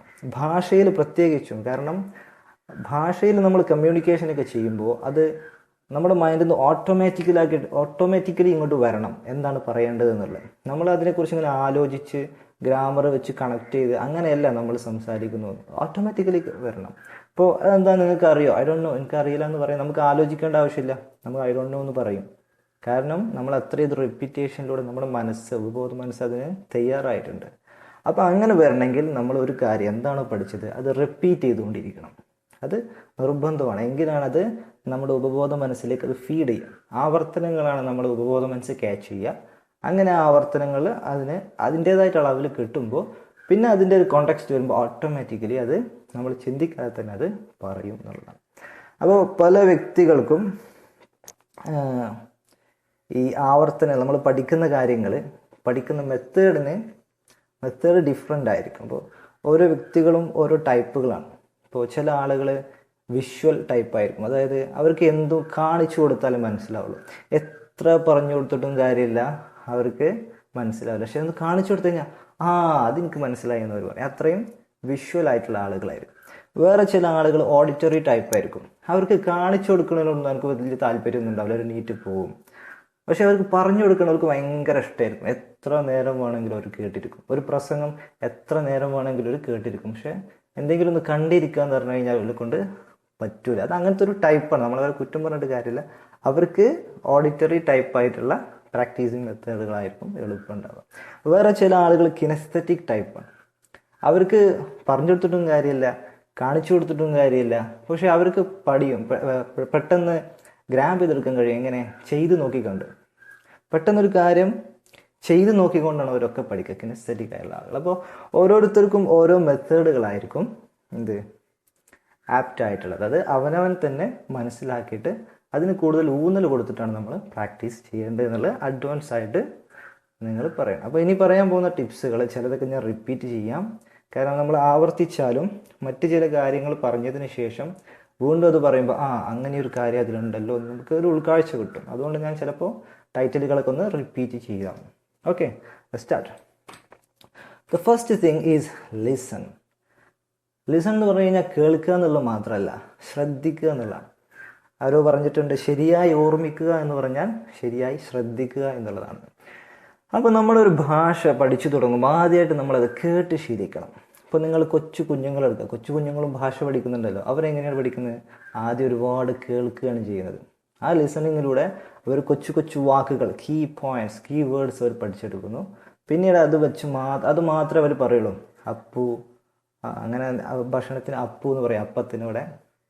അതുപോലെ തന്നെ വേറെ എന്തെങ്കിലും അങ്ങനെ പഠിച്ച് പിന്നെ ചെറിയ വാക്കുകൾ, അപ്പു വേണം, അപ്പു വേണ്ട, അല്ലെങ്കിൽ പോയി, അങ്ങനെയൊക്കെ വെർബുകളൊക്കെ പഠിച്ചു തുടങ്ങുന്നു. അപ്പോൾ കുട്ടികൾ പഠിക്കുന്ന ആ ഒരു മെത്തേഡ് കറക്റ്റ് മെത്തേഡാണ്, അത് നാച്ചുറൽ മെത്തേഡ്. അപ്പോൾ ആദ്യത്തെ നമ്മൾ പഠിക്കുന്ന പറഞ്ഞാൽ ലിസൺ ആണ്. എന്താണ് നമ്മൾ ശ്രദ്ധിക്കേണ്ടത്? ഹൗ പീപ്പിൾ സ്പീക്ക്, എങ്ങനെയാണ് ആളുകൾ സംസാരിക്കുന്നത് എന്നുള്ളത് ശ്രദ്ധിക്കുക. അവരുടെ ആ ഒരു സംസാരത്തിൻ്റെ സ്റ്റൈല്, നമ്മുടെ സംസാരത്തിൽ വാക്കുകൾക്ക് മാത്രമല്ല ഇമ്പോർട്ടൻറ്റ്, വാക്കുകളെക്കാളും ഇമ്പോർട്ടൻറ്റ് നമ്മുടെ ബോഡി ലാംഗ്വേജാണ്. നമ്മുടെ കമ്മ്യൂണിക്കേഷനിൽ ഏറ്റവും കൂടുതൽ വിവരങ്ങൾ കൈമാറുന്നത് ബോഡി ലാംഗ്വേജിലൂടെയാണ്, വേർഡ്സുകളൊക്കെ പിന്നെയാണ്. അപ്പോൾ ആളുകൾ സംസാരിക്കുന്ന ഇങ്ങനെ ശ്രദ്ധിക്കുക. ആളുകൾ എവിടെയെങ്കിലും ഇംഗ്ലീഷ് ഭാഷയിൽ സംസാരിക്കുന്നുണ്ടെങ്കിൽ പോയി ഇങ്ങനെ കേൾക്കുക, എന്താ പോലും പറയുന്നത്. നമുക്ക് മുഴുവൻ തിരിയണമെന്നില്ല, പക്ഷേ ജസ്റ്റ് ഇങ്ങനെ നമ്മൾ ശ്രദ്ധിക്കുക എന്നുള്ളത്, ശ്രദ്ധ കൊടുക്കുക എന്നുള്ളത് ഇമ്പോർട്ടൻ്റ് ആണ്. ഒരു ചെറിയ കുഞ്ഞിന് എല്ലാം ശ്രദ്ധിക്കാൻ മനസ്സിലാവുന്നില്ല, പക്ഷെ അത് ശ്രദ്ധിക്കുന്നുണ്ട്. അതിലൂടെയാണ് അത് പഠിച്ചെടുക്കുന്നത്. അവരിൽ നിന്ന് ശ്രദ്ധിക്കേണ്ട മറ്റു കാര്യങ്ങളാണ് പ്രൊനൗൺസിയേഷൻസ്. അവരെങ്ങനെയാണ് ഉച്ചാരണം, ഉച്ചരിക്കുന്നത് എങ്ങനെയാണ്. നമ്മൾ കറക്റ്റ് മലയാളികളിൽ ചെറുപ്പത്തിലൊക്കെ സ്കൂളുകളിൽ പഠിപ്പിച്ചിട്ടുള്ളത് ടീച്ചർ, ദ എന്നൊക്കെയാണ്, അല്ലേ, 5 അങ്ങനെയൊക്കെയാണ്. ശരിക്കും അതിൻ്റെ പ്രൊനൗൺസിയേഷനൊക്കെ ഡിഫറെൻ്റാണ്. ടീച്ചർ എന്നുള്ളതിൻ്റെ ആറൊന്നും നമ്മൾ പ്രൊനൗൺസ് ചെയ്യുന്നില്ല, അതുപോലെ തന്നെ എന്നും പറയുന്നില്ല. ഒക്കെ ചെറിയ ചെറിയ ഉച്ചാരണത്തിൽ ചെറിയ ചെറിയ വ്യത്യാസങ്ങൾ, അതൊക്കെ നമ്മൾ പ്രൊനൗൺസിയേഷനിലൂടെ ഗ്രാബ് ചെയ്തെടുക്കണം. പിന്നെ ഇത് വേർഡ്സ് ആർ യൂസ്, എങ്ങനെയാണ് പദങ്ങൾ അവർ ഉപയോഗിക്കുന്നത്, അതൊക്കെ നമ്മൾ ട്രെയിനിങ്ങിൽ മെല്ലെ ഇങ്ങനെ നമ്മൾ ഡെവലപ്പായി വരുന്ന ഏരിയകളാണ്. തുടക്കത്തിൽ തന്നെ നമുക്കത് മനസ്സിലാവണമെന്നില്ല. ഒരു വാക്ക് നമ്മൾ പഠിച്ച് പിന്നെ അത് കേൾക്കുമ്പോഴാണ് നമുക്ക് അതെങ്ങനെയാണ് അയാൾ ഉപയോഗിച്ചത് എന്നൊക്കെ നമുക്ക് മനസ്സിലാവുള്ളൂ. അപ്പോൾ നമ്മുടെ ഒരു റൂട്ടീനിൽ അല്ലെങ്കിൽ നമ്മുടെ ഒരു ഇനിയുള്ള സമീപനത്തിൽ ഇത്തരം കാര്യങ്ങൾക്കൊക്കെ ഒരു ഇമ്പോർട്ടൻസ് നമ്മൾ കൊടുക്കണം. അതുപോലെ തന്നെ TV, സോങ്സ്, പോഡ്കാസ്റ്റുകളൊക്കെ നിങ്ങൾ ശ്രദ്ധിക്കണം. പോഡ്കാസ്റ്റുകളൊക്കെ ഇൻ്റർനെറ്റിൽ 100 കണക്കിന് അവൈലബിൾ ആണ്. നിങ്ങൾക്കത് ഡൗൺലോഡ് ചെയ്തിട്ടോ ഓൺലൈൻ സ്ട്രീമിംഗ് ആയിട്ട് പ്ലേ ചെയ്തുകൊണ്ട് ഇങ്ങനെ ലിസൺ ചെയ്യാവുന്നതാണ്. അപ്പോൾ ശ്രദ്ധിക്കുക എന്നുള്ളതിന് മറ്റു കുറുക്കു വഴികളൊന്നുമില്ല. ഒരാൾ പറയുന്ന സംഭാഷണങ്ങൾ അല്ലെങ്കിൽ എൻ്റെ ഇൻ്റർവ്യൂ ഒക്കെ എല്ലാം കൂടെ ഒരു സിറിഞ്ചിനുള്ളിലാക്കിയിട്ട് നമ്മൾ തലച്ചോർക്ക് കുത്തി വെച്ചിട്ടൊന്നും കാര്യമില്ല. ശ്രദ്ധിക്കേണ്ടടുത്ത് ശ്രദ്ധിക്കേണ്ട വേണം. അപ്പം അത് നിങ്ങളുടെ ഇമ്പോർട്ടൻ്റ് ആയിട്ടുള്ളൊരു കാര്യമാണ്. നിങ്ങളുടെ പ്രാക്ടീസ് ലിസൺ. രണ്ടാമത്തെ കാര്യം റീഡ് ബുക്സ് എന്നുള്ളതാണ്. എല്ലാവർക്കും അത് കഴിയണമെന്നില്ല, പക്ഷേ അത് ചെറിയ അളവിലെങ്കിലും നമ്മളത് ചെയ്തിരിക്കണം. പുസ്തകങ്ങൾ വായിക്കുമ്പോൾ ഇംഗ്ലീഷിലെ പുസ്തകങ്ങൾ വായിക്കാനാണ് നമ്മളിവിടെ ഉദ്ദേശിക്കുന്നത്. ആദ്യം അതിൽ നമ്മൾ മനസ്സിലാക്കേണ്ടത് നമ്മുടെ ലെവലാണ്. Understand your level. നമ്മുടെ ലെവലിനനുസരിച്ചുള്ള പുസ്തകമേ നമ്മൾ വായിക്കാൻ പറ്റുള്ളൂ. നമ്മൾ വളരെ ബിഗിനിങ് സ്റ്റേജിലാണെങ്കിൽ ഡിഗ്രിക്കാരുടെ ടെക്സ്റ്റ് ബുക്ക് എടുത്ത് വായിച്ചിട്ട് ഒരു കാര്യമില്ല. നമുക്കൊന്നും തിരിയില്ല, നമ്മളെ കോൺഫിഡൻസ് പോവും, ഇതൊന്നും ശരിയാവില്ല എന്ന് നമുക്ക് തോന്നും, നമ്മളതിൽ ക്വിറ്റ് ചെയ്ത് പോകും. സോ നമ്മൾ ലെവൽ, നമുക്ക് എത്രത്തോളം ഇംഗ്ലീഷ് അറിയാം എന്ന് മനസ്സിലാക്കിയിട്ട് ആ ലെവലിലുള്ള പുസ്തകങ്ങൾ കളക്ട് ചെയ്തിട്ട് അത് വായിക്കുക. ഓക്കെ, അപ്പോൾ നിങ്ങൾക്ക് അത് കോമിക്സിൽ തുടങ്ങാം, ചിൽഡ്രൻ കോമിക്സിൽ തുടങ്ങാം, പിന്നെ നോവൽസിലേക്ക് മാറാം. അത്തരം കഥകളിൽ ഇപ്പോൾ കോമിക്സ് ഒക്കെ ആണെങ്കിലും നോവൽസ് ആണെങ്കിലും അതിലൊക്കെ ഡയലോഗ്സ് ഉണ്ടാവും. ഡയലോഗ്സ് വളരെ ഇമ്പോർട്ടൻ്റ് ആണ്. നിങ്ങൾ അതൊക്കെ ഇങ്ങനെ വായിച്ചു പോകുമ്പോൾ അതിലൂടെയൊക്കെ നമ്മളിങ്ങനെ നമ്മുടെ ഉപബോധ മനസ്സിന് റെപ്പിറ്റേഷൻ കൊടുക്കുകയാണ്. വീണ്ടും വീണ്ടും ഇങ്ങനെ കേൾക്കുമ്പോൾ നമ്മൾ അറിയാതെ തന്നെ അത് നമ്മുടെ ഉള്ളിൽ ഫീഡാവും. പിന്നെ അതുപോലെ തന്നെ നമുക്ക് അറിയാത്ത വാക്കുകൾ വരും. അപ്പോൾ നമ്മളതൊക്കെ മാർക്ക് ചെയ്ത് വെക്കുക. അങ്ങനെ അതിനെക്കുറിച്ച് പഠിച്ചിട്ട് നമ്മുടെ വൊക്കാബുലറിയിൽ ഈ പുതിയ വാക്കുകളൊക്കെ നമ്മൾ ഉൾപ്പെടുത്തുക. ഓക്കെ, നമ്മളതിലേക്ക് ഇനിയും വീണ്ടും വരും. സോ ഇതൊക്കെ നിങ്ങളെ മനസ്സിലാക്കി വെക്കുക. മൂന്നാമത്തെ ഒരു കാര്യം, do not think yourself as a student. നിങ്ങൾ ഒരു വിദ്യാർത്ഥിയാണെന്നുള്ളത് നിങ്ങളിങ്ങനെ വിചാരിച്ച് എനിക്കൊന്നും അറിയില്ല എന്നൊന്നും വിചാരിച്ചിട്ട് ആൾക്കാരുടെ ഇടയിൽ എന്താ പറയുക കുറവ് കാണിച്ച് നിൽക്കേണ്ട, ലജ്ജിക്കേണ്ട ആവശ്യമില്ല. ഒരു പെർഫെക്ഷൻ. ആരാണ് ഇവിടെ? എല്ലാം തികഞ്ഞവരായിട്ട് ആരുമില്ല. ഈവൻ നേറ്റീവ് സ്പീക്കേഴ്സ്, ഇംഗ്ലീഷ് രാജ്യങ്ങളിലെ ജനങ്ങൾ പോലും അവരുടെ സംസാരത്തിൽ എത്രയോ മിസ്റ്റേക്കുകൾ ഉണ്ടാക്കുന്നുണ്ട്. മലയാളികൾ എത്രയോ മിസ്റ്റേക്കുകൾ ഉണ്ടാക്കുന്നുണ്ട് മലയാളത്തിൽ. അപ്പോൾ മിസ്റ്റേക്കുകൾ ഉണ്ടാവുക എന്നുള്ളത് നമ്മളെ പിറകോട്ട് വലിപ്പിക്കേണ്ട ഒരു കാര്യമില്ല. You make mistakes. നിങ്ങൾ മിസ്റ്റേക്കുകൾ ഉണ്ടാക്കുക. കാരണം അതാണ് നമ്മുടെ ഭാഷയെ നമ്മുടെ പഠനത്തിൽ ബിൽഡിംഗ് ബ്ലോക്സുകളാണ് അതൊക്കെ. നമ്മുടെ ഓരോ മിസ്റ്റേക്കിൽ നിന്നാണ് നമ്മൾ പുതിയ ശരി പഠിക്കുന്നത്. ഓക്കെ, അതുകൊണ്ട് മിസ്റ്റേക്കുകൾ ഉണ്ടാവും എന്നുള്ള രൂപത്തിൽ നിങ്ങൾ പേടിക്കേണ്ട കാര്യമില്ല. വളരെ വലിയ വലിയ വ്യക്തിത്വങ്ങൾ പോലും ഇഷ്ടംപോലെ മിസ്റ്റേക്കുകളുടെ പ്രഭാഷണങ്ങളിലും പ്രസംഗങ്ങളിലൊക്കെ ഉണ്ടാക്കാറുണ്ട്. പിന്നെ നിങ്ങൾ തുടക്കത്തിൽ ഒരിക്കലും ഗ്രാമർ ബുക്സുകൾ എടുത്തുകൊണ്ട് ഗ്രാമറിലൂടെ ഉഴറി നടക്കേണ്ടതില്ല. അത് ആവശ്യമില്ലാത്തൊരു പരിപാടിയാണ് തുടക്കത്തിൽ. കുറച്ച് കഴിഞ്ഞിട്ട് നമുക്കതൊക്കെ ആവശ്യം വരും. തുടക്കത്തിൽ ഗ്രാമർ ബുക്സ് എടുത്തു കഴിഞ്ഞാൽ നമ്മൾ കുറേ ലോജിക്കലായിട്ട് ചിന്തിക്കാൻ തുടങ്ങും. ആ വാക്കോട് വെക്കാൻ പറ്റും, ഈ വാക്കോട് വെക്കാൻ പറ്റും എന്നുള്ളത് നമ്മൾ ആവശ്യമില്ലാതെ ആലോചിച്ച് പോകും. നമ്മൾ ശ്രദ്ധിക്കുന്നില്ലെങ്കിൽ പോലും ഗ്രാമർ ബുക്സ് നിരന്തരമായിട്ട് നമ്മൾ തുടക്കത്തിൽ കൈകാര്യം ചെയ്ത് കഴിഞ്ഞാൽ നമ്മൾ അറിയാതെ അതൊക്കെ ചിന്തിച്ചു പോകും. അപ്പോൾ അതിൻ്റെ ആവശ്യമില്ല. നമ്മൾ ജസ്റ്റ് കുറേ കാര്യങ്ങൾ റിപ്പീറ്റേഷനിലൂടെ പഠിക്കുക എന്നുള്ളതാണ് തുടക്കത്തിൽ നിങ്ങളുടെ ഡ്യൂട്ടി. അടുത്തത്, ആൻ ഇംഗ്ലീഷ് സ്പീക്കിംഗ് ഫ്രണ്ട്. നിങ്ങൾക്ക് ഇംഗ്ലീഷ് സംസാരിക്കുന്ന ഒരു സുഹൃത്തുണ്ടെങ്കിൽ അവനെ നിങ്ങൾക്ക് നിങ്ങളുടെ ടീച്ചറായിട്ട് മെൻറ്ററായിട്ട് നിങ്ങളുടെ കൂടെ കൂട്ടാവുന്നതാണ്. അത് നല്ലൊരു മെത്തേഡാണ്. അപ്പോൾ അവനോട് പറയാം, നമ്മൾ തമ്മിൽ കണ്ടുമുട്ടുമ്പോൾ ഇനി ഫുൾ ഇംഗ്ലീഷ് ആട്ടോ. സംഭവം നമുക്ക് ഇംഗ്ലീഷ് നയാ പൈസക്ക് അറിയുന്നുണ്ടാവില്ല, പക്ഷേ നമ്മളത് അവനോട് പറയണം. അത് ഭയങ്കര തമാശയായിട്ട് എടുക്കുക. നിങ്ങൾക്ക് എന്താണോ അറിയണത് അത് അതേപോലെ ചോദിക്കുക. നിങ്ങൾക്ക് ഇംഗ്ലീഷ് വേർഡ് ചില കാര്യങ്ങൾ കിട്ടൂല, അവിടെ നിങ്ങൾക്ക് മലയാളം പകരം വെക്കാം. What about the tomato? അപ്പോൾ നിങ്ങൾക്ക് ടൊമാറ്റോ, തക്കാളിയുടെ ഇംഗ്ലീഷ് ഒരു പക്ഷേ നിങ്ങൾക്ക് അറിയില്ല എന്ന് വെക്കുക. അപ്പോൾ വാട്ട് അബൌട്ട് ദ തക്കാളി എന്ന് നിങ്ങൾക്ക് ചോദിക്കാം. അതാണ് എൻ്റെ ഡ്യൂട്ടി. അപ്പോൾ നിങ്ങൾക്ക് കുറച്ച് കഴിയുമ്പോൾ നിങ്ങൾക്ക് മനസ്സിലാവും നിങ്ങളുടെ നിത്യജീവിതത്തിൽ അത്യാവശ്യമായിട്ട് വേണ്ട ചില വേർഡ്സുകളും അതിൻ്റെ ഇംഗ്ലീഷ് പദങ്ങളും നിങ്ങൾക്ക് പിന്നീട് കളക്ട് ചെയ്തിട്ട് ആ ഗ്യാപ്പ് നിങ്ങൾക്ക് ഫില്ല് ചെയ്യാം. അപ്പോൾ നിങ്ങൾക്ക് അത്തരത്തിലുള്ള സുഹൃത്തുണ്ടെങ്കിൽ കൂടുതൽ സമയം അവരോട് കൂടെ ചിലവഴിക്കാൻ കഴിയുമെങ്കിലൊക്കെ അത് നല്ലതാണ്. ഇനി നിങ്ങൾക്ക് 2-3-4 സുഹൃത്തുക്കളുണ്ടെങ്കിൽ ഓരോരോ സമയത്ത്, ചിലപ്പോൾ രാവിലെ നിങ്ങളുടെ വീടിന് പരിസരത്ത് ഒരാളുണ്ടാവും, നിങ്ങളുടെ കമ്പനിയിൽ ഒരാളുണ്ടാവും, അവിടെയൊക്കെ നിങ്ങൾക്കത് യൂസ് ചെയ്യാവുന്നതാണ്. അപ്പോൾ നിങ്ങളങ്ങനെ പരസ്പരം സംഭാഷണങ്ങളൊക്കെ നടത്തുമ്പോൾ നിങ്ങൾക്ക് തെറ്റിപ്പോകാം, നിങ്ങൾക്ക് കിട്ടാതിരിക്കാം, അതൊന്നും വിഷയമല്ല. അതൊക്കെ തമാശയായിട്ട് എടുത്തിട്ട് നിങ്ങൾ ആ ഒരു ഇംഗ്ലീഷിൽ സംസാരിക്കുക എന്നുള്ളത് നിങ്ങൾ പ്രാക്ടീസ് ചെയ്ത് നിർബന്ധമാണ്. അതായത് സംസാരം എന്ന് പറയുന്നത് എൻറ്റയർലി ഡിഫറെൻ്റ് ആയിട്ടുള്ളൊരു കാര്യമാണ്. നിങ്ങൾക്ക് നന്നായിട്ടൊരു പക്ഷേ ഇംഗ്ലീഷ് എഴുതാൻ അറിയുമായിരിക്കാം, വായിക്കാൻ അറിയുമായിരിക്കാം, ഒരു പക്ഷേ നിങ്ങൾ ഇംഗ്ലീഷിൽ പണ്ഡിതൻ പോലും ആയിരിക്കാം. പക്ഷേ നിങ്ങൾക്ക് സംസാരിക്കാൻ കഴിയണമെന്നില്ല. അൺലെസ് നിങ്ങൾ സംസാരിച്ച് ശീലിച്ചിട്ടില്ലെങ്കിൽ നിങ്ങൾക്കത് സംസാരിക്കാൻ കഴിയില്ല. അപ്പോൾ സംസാരിക്കണം എന്നുണ്ടെങ്കിൽ നമ്മളത് സംസാരിച്ചിട്ട് തന്നെ പഠിക്കണം. കുറേ എഴുതിയത് കൊണ്ടോ കുറേ വായിച്ചത് കൊണ്ടോ ഇംഗ്ലീഷ് ഗ്രാമർ അറിഞ്ഞത് കൊണ്ടോ നിങ്ങൾക്ക് സംസാരിക്കാൻ കഴിയണമെന്നില്ല. അത് സംസാരിച്ച് തന്നെ പ്രാക്ടീസ് ചെയ്യണം. അടുത്ത കാര്യം മൂവീസ് ആൻഡ് സോങ്സ്. സിനിമകളും പാട്ടുകളൊക്കെ, ഇംഗ്ലീഷ് സിനിമകളും ഇംഗ്ലീഷ് പാട്ടുകളും, അതിൻ്റെയൊക്കെ ഒരു ലൈബ്രറി നിങ്ങൾ അത്തരത്തിലുള്ളൊരു എന്താ പറയുക എന്തൂസിയാസ്റ്റാണ് നിങ്ങൾക്ക് ആ മേഖലയിൽ ഒരു ലൈബ്രറി ക്രിയേറ്റ് ചെയ്യാവുന്നതാണ്. കാരണം ഈ ഫിലിമിലെയും പാട്ടുകളിലെയൊക്കെ വാക്കുകളും ഡയലോഗ്സും ഒക്കെ നമ്മുടെ മനസ്സിലിങ്ങനെ എന്താ പറയുക തങ്ങി നിൽക്കും. ഓക്കെ, അത് stick to your mind. So അത് ഉപയോഗപ്പെടുത്തിയിട്ട് നമുക്ക് നമ്മുടെ ഭാഷ ഡെവലപ്പ് ചെയ്യാവുന്ന, ഭാഷയിലെ സ്കില്ല് ഡെവലപ്പ് ചെയ്യാവുന്നതാണ്. ഇപ്പോൾ മൂവീസ് കണ്ടുകൊണ്ടിരിക്കുകയാണെങ്കിൽ നിങ്ങൾക്ക് ചില ആക്ടേഴ്സിൻ്റെ ഡയലോഗുകളൊക്കെ നിങ്ങൾക്ക് റിപ്പീറ്റേഷൻ ഇങ്ങനെ കണ്ട് നിങ്ങൾക്ക് ആ ഡയലോഗ് തന്നെ കാണാതെ പഠിച്ചിട്ട് നിങ്ങൾക്ക് അത് അവതരിപ്പിക്കാം, അഭിനയിക്കാം. അതുപോലെ തന്നെ സബ് ടൈറ്റിലുകൾ യൂസ് ചെയ്തിട്ട് നിങ്ങൾക്ക് ഒരുപാട് ഇംഗ്ലീഷ് നിങ്ങൾക്ക് ഡെവലപ്പ് ചെയ്യാം, പ്രത്യേകിച്ച് പ്രൊനൗൺസിയേഷൻ, ആ സംസാരത്തിൻ്റെ സ്റ്റൈലൊക്കെ. അപ്പോൾ ആദ്യം നിങ്ങൾ മൂവി കാണുക, അല്ലെങ്കിൽ മൂവിയുടെ ഒരു 10 മിനിറ്റ് എടുത്തിട്ട് എന്ത് ചെയ്യുക, കേൾക്കുക, ജസ്റ്റ് കേൾക്കുക, സബ് ടൈറ്റിലുകളൊന്നും ഇല്ലാതെ കേട്ടിട്ട് നിങ്ങൾക്ക് മനസ്സിലാക്കാൻ കഴിയുമെന്ന് നോക്കുക. കഴിയുന്നില്ലെങ്കിൽ നിങ്ങൾ എന്ത് ചെയ്യുക, ആ 10 മിനിറ്റ് സബ് ടൈറ്റിൽ ഇല്ലാതെ കാണുക, എന്നിട്ട് കണ്ടിട്ട് നിങ്ങൾക്ക് മനസ്സിലാക്കാൻ കഴിയുന്നുണ്ടോ നോക്കുക. അതിനുശേഷം നിങ്ങൾ സബ് ടൈറ്റിലിട്ട് ഒന്ന് കണ്ടു നോക്കുക. അപ്പോൾ നിങ്ങൾക്ക് ഇന്ന വേർഡ്സാണ് അവിടെ പ്രയോഗിച്ചതെന്ന് മനസ്സിലാവും. അങ്ങനെ മൂവി ഒരു 10 മിനിറ്റ് അങ്ങനെ നിങ്ങളിങ്ങനെ ഈ രൂപത്തിൽ എന്ത് ചെയ്യുക, നിങ്ങൾ പ്രോസസ്സ് ചെയ്ത് കഴിഞ്ഞാൽ നിങ്ങൾ വളരെ പെട്ടെന്ന് തന്നെ ഇംഗ്ലീഷ് ഭാഷയിൽ പ്രൊനൗൺസിയേഷനും സ്റ്റൈലൊക്കെ ഗ്രാബ് ചെയ്തെടുക്കാൻ കഴിയും. പിന്നീട് നിങ്ങൾ സബ് ടൈറ്റിലുകൾ ഇല്ലാതെ തന്നെ മിക്ക മൂവീസും കാണാൻ കഴിയുന്ന രൂപത്തിലേക്ക് നിങ്ങൾക്ക് മാറാൻ കഴിയും. അപ്പോൾ സബ് ടൈറ്റിലുകൾ യൂസ് ചെയ്തുകൊണ്ടും അത് ഒഴിവാക്കിക്കൊണ്ടും ഇങ്ങനെ മാറി മാറി ശ്രദ്ധിച്ചിട്ട് മനസ്സിലാക്കാൻ ശ്രമിക്കുന്നതും അത് അഭിനയിക്കുന്നതും വീണ്ടും വീണ്ടും കാണുന്നതൊക്കെ ഭയങ്കര എഫക്റ്റീവായിട്ടുള്ള കാര്യമാണ്. അതുപോലെ തന്നെ സോങ്സ് നമുക്ക് ഒരുപാട് പ്രാവശ്യം നമ്മൾ കേൾക്കുന്ന ഇംഗ്ലീഷ് സോങ്ങുകളുണ്ടാവും. അതിൻ്റെ ലിറിക്സ് നിങ്ങൾക്ക് ഇൻ്റർനെറ്റിൽ നിന്ന് ഡൗൺലോഡ് ചെയ്യാൻ കഴിയും. എന്നിട്ട് അത് ആ ലിറിക്സ് പഠിച്ചിട്ട് സോങ് കേൾക്കുമ്പോൾ ഓ ഇതൊക്കെയായിരുന്നു ഇതിൽ പറഞ്ഞിട്ടുണ്ടായിരുന്നു നമുക്ക് അപ്പോഴാണ് ബോധ്യമാവുക. അതുവരെ മ്യൂസിക്കിനനുസരിച്ച് നമ്മൾ ചാടി കളിക്കുക മാത്രമേ ഉണ്ടായിട്ടുള്ളൂ. അപ്പോൾ നിങ്ങൾക്ക് സോങ്സും ഉപയോഗപ്പെടുത്താം. ഇനി മറ്റൊരു കാര്യം, തിങ്ക് ഇൻ ഇംഗ്ലീഷ്. ഇത് വളരെ എഫക്റ്റീവായിട്ടുള്ള മറ്റൊരു കാര്യം. നമ്മൾ കാര്യങ്ങൾ എന്ത് ചെയ്യുകയാണെങ്കിലും, ഭാഷ ഉപയോഗപ്പെടുത്തി നമ്മൾ എന്ത് ചെയ്യുകയാണെങ്കിലും ഡു ഇറ്റ് ഇൻ ഇംഗ്ലീഷ്. അതൊക്കെ ഇംഗ്ലീഷിൽ ചെയ്യുക എന്നുള്ളതാണ്. അപ്പോൾ നമ്മൾ ആലോചിക്കുന്നതാണെങ്കിൽ പോലും അത് ഇംഗ്ലീഷിൽ ആലോചിക്കാൻ ശ്രമിക്കുക. അത് വളരെ എഫക്റ്റീവായിട്ടുള്ള കാര്യമാണ്. കാരണം നമ്മൾ മലയാളത്തിലൊരു കാര്യം ആലോചിച്ചിട്ട് അത് ഇംഗ്ലീഷിൽ പറയാൻ വിചാരിച്ചു കഴിഞ്ഞാൽ അത് നടക്കില്ല. കാരണം നമ്മൾ ട്രാൻസ്ലേഷൻ ചെയ്യാൻ തുടങ്ങും. ഒരു ഭാഷയെ മറ്റൊരു ഭാഷയിലേക്ക് ട്രാൻസ്ലേറ്റ് ചെയ്യുക എന്ന് പറഞ്ഞാൽ ഒരു ഇടങ്ങേറ് പിടിച്ച പണിയാണ്.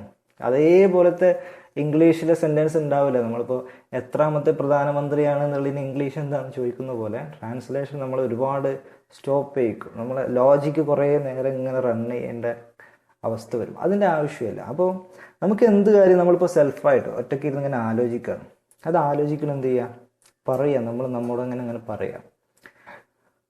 ഞാനിപ്പോൾ ഇംഗ്ലീഷിൽ തന്നെ നമ്മൾ ആലോചിക്കുക, what will I do, he is very bad, he beat me. ചിലപ്പോൾ നമ്മൾ പറയുന്നത് പൊട്ട തെറ്റായിരിക്കും. അതൊക്കെ നോ പ്രോബ്ലം. നിങ്ങൾ ആ ഇംഗ്ലീഷ് ഇങ്ങനെ പറഞ്ഞിട്ട് അതൊരു ഒരു നിങ്ങളുടെ ലൈഫിൻ്റെ ഒരു പാർട്ട് എന്നുള്ള രൂപത്തിലേക്ക് നിങ്ങളതിനെ കൊണ്ടുവരുമ്പോൾ പിന്നെ നിങ്ങൾ ഇംഗ്ലീഷ് ഇങ്ങനെ റെഡിയായി വരുമ്പോൾ ഇതൊക്കെ വലിയ ബാക്കപ്പായിട്ട് മാറും. അപ്പോൾ ഇംഗ്ലീഷിൽ ചെയ്യുക. നിങ്ങൾക്ക് എന്തെങ്കിലും ആരോടെങ്കിലും ദേഷ്യമൊക്കെ വരുന്നുണ്ടെങ്കിൽ റൂമിൽ വാതിലടച്ചിട്ട് ഉള്ള ദേഷ്യം മുഴുവൻ ഇംഗ്ലീഷിൽ അങ്ങോട്ട് പറഞ്ഞ് തീർക്കുക. യു എന്നൊക്കെ പറഞ്ഞിട്ട് നിങ്ങളെ കൊണ്ട് പറ്റുന്ന രൂപത്തിലൊക്കെ നിങ്ങൾ ഇംഗ്ലീഷ് ഉപയോഗിച്ചുകൊണ്ട് കൺവെർസേഷൻസ് ഒറ്റയ്ക്ക് ഉണ്ടാക്കുക. നിങ്ങളുടെ ആലോചനകൾ, നിങ്ങളുടെ ടെൻഷൻ ഒക്കെ നിങ്ങൾക്ക് വേണമെങ്കിൽ ഇംഗ്ലീഷിലൂടെ പറയാവുന്നതാണ്. ടെൻഷൻ ലഘൂകരിച്ച് കിട്ടും.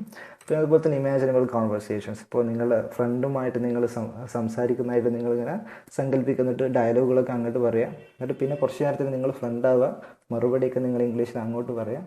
അങ്ങനെ നമ്മളിങ്ങനെ സംസാരിച്ച് നിങ്ങളിങ്ങനെ ബാക്കിയുള്ള കാര്യങ്ങളൊക്കെ അതിൻ്റെ കൂടെ ചെയ്യുന്നുണ്ടാവുമല്ലോ ഇംഗ്ലീഷിലെ ഡെവലപ്മെൻറ്റിന് വേണ്ടിയിട്ട്. അപ്പോൾ സ്വാഭാവികമായിട്ടും നിങ്ങൾ ഡേ ബൈ ഡേ നിങ്ങളുടെ കോൺവെർസേഷൻ ഇങ്ങനെ മെച്ചപ്പെട്ട് വരുന്നതായിട്ട് നിങ്ങൾക്ക് തന്നെ അനുഭവപ്പെടും. കൂടുതൽ സ്പീഡായിട്ട് നിങ്ങൾക്ക് അനുഭവപ്പെടും. കൂടുതൽ ഫ്ലുവൻസി വന്നതായിട്ട് നിങ്ങൾക്ക് മനസ്സിലാവും. കൂടുതൽ വേർഡ്സ് നിങ്ങൾക്ക് യൂസ് ചെയ്യാൻ കഴിയുന്നതായിട്ട് മനസ്സിലാവും. അപ്പോൾ അതിനനുസരിച്ചിട്ട് നിങ്ങൾക്ക് ഡെവലപ്മെൻറ്റ്സ് വളരെ പെട്ടെന്ന് നിങ്ങളെ കോൺവെർസേഷനിൽ ഉണ്ടാവും. അത് നിങ്ങൾക്ക് ഭയങ്കര ആത്മവിശ്വാസം തരും.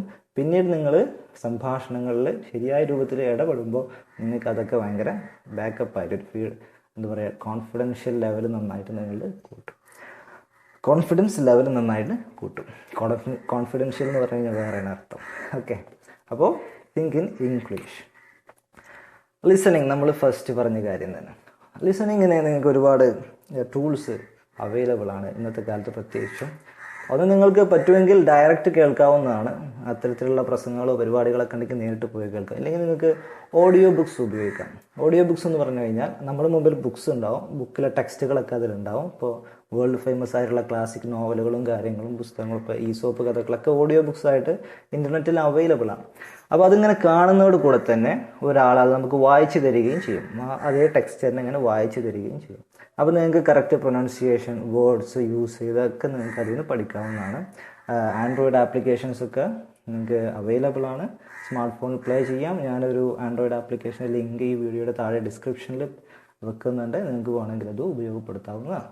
നല്ലൊരു ഓപ്ഷനാണ് ഓഡിയോ ബുക്സ് വളരെ നല്ലൊരു ഓപ്ഷൻ. അതുപോലെ തന്നെ വാച്ച് ഇംഗ്ലീഷ് മൂവീസ്, നേരത്തെ പറഞ്ഞ കാര്യമാണ്. ഇംഗ്ലീഷ് മൂവീസിൽ ഒരുപാട് സീരീസുകളുണ്ട്, നിങ്ങൾക്ക് അതൊക്കെ ഉപയോഗപ്പെടുത്താവുന്നതാണ്. സബ് ടൈറ്റിലുകളോട് വെച്ച് കാണാവുന്നതാണ്, പിന്നീട് അത് ഒഴിവാക്കിയിട്ട് കാണാവുന്നതാണ്. അതൊക്കെ നമ്മൾ നേരത്തെ പറഞ്ഞു. അതുപോലെ തന്നെ യൂട്യൂബ് നല്ലൊരു മീഡിയമാണ്. യൂട്യൂബിൽ ഒരുപാട് ഹെൽപ്ഫുൾ ആയിട്ടുള്ള എന്താ പറയുക സ്റ്റോറീസ് ഉണ്ട്. അതുപോലെ തന്നെ ഓഡിയോ ബുക്സ് അടിച്ചു കൊടുത്താൽ തന്നെ ഒരുപാട് വീഡിയോസ് അവൈലബിൾ ആണെന്നാണ് ഞാൻ മനസ്സിലാക്കുന്നത്. യൂട്യൂബ് നല്ലൊരു റിസോഴ്സ്, നിങ്ങൾക്ക് ഉപയോഗപ്പെടുത്താവുന്നതാണ്. മറ്റൊരു കാര്യം which is very effective is record your self. നിങ്ങൾ തന്നെ റെക്കോർഡ് ചെയ്യാം. ഒരു ഓഡിയോ ലോഗ് അല്ലെങ്കിൽ ജേണൽ. അതുപോലെ നമ്മളിപ്പോൾ ഒരു ദിവസം മുഴുവൻ ഒരുപാട് കാര്യങ്ങൾ നമ്മുടെ ലൈഫിൽ ചെയ്യും. അന്ന് രാത്രി ബെഡിൽ കിടക്കുന്നതിന് മുമ്പായിട്ട് നിങ്ങളുടെ സ്മാർട്ട് ഫോൺ എടുക്കുക, എന്നിട്ട് റെക്കോർഡ് ചെയ്യുക. ആ ദിവസം എന്തൊക്കെ കാര്യങ്ങൾ നിങ്ങൾ ചെയ്തു, എന്തൊക്കെ ചെയ്യാൻ ഉദ്ദേശിച്ചു, ആരൊക്കെ വന്നു, എന്തൊക്കെ ചെയ്യാൻ പറ്റിയില്ല, നാളെ എന്തൊക്കെ ചെയ്യാനാണ് നിങ്ങളുടെ പ്ലാൻ, അങ്ങനെയുള്ള നിങ്ങൾ ആ ദിവസം നിങ്ങൾ എന്തൊക്കെ റെക്കോർഡ് ചെയ്യാൻ ആഗ്രഹിക്കുന്നു അതൊക്കെ നിങ്ങളുടെ സ്മാർട്ട് ഫോണിൽ നിങ്ങൾ റെക്കോർഡ് ചെയ്യുക. ആദ്യം നിങ്ങളുടെ ഡേറ്റ് പറയാം, ദിവസം പറയാം, സമയം പറയാം, നിങ്ങളുടെ പേരും വേണമെങ്കിൽ പറയാം.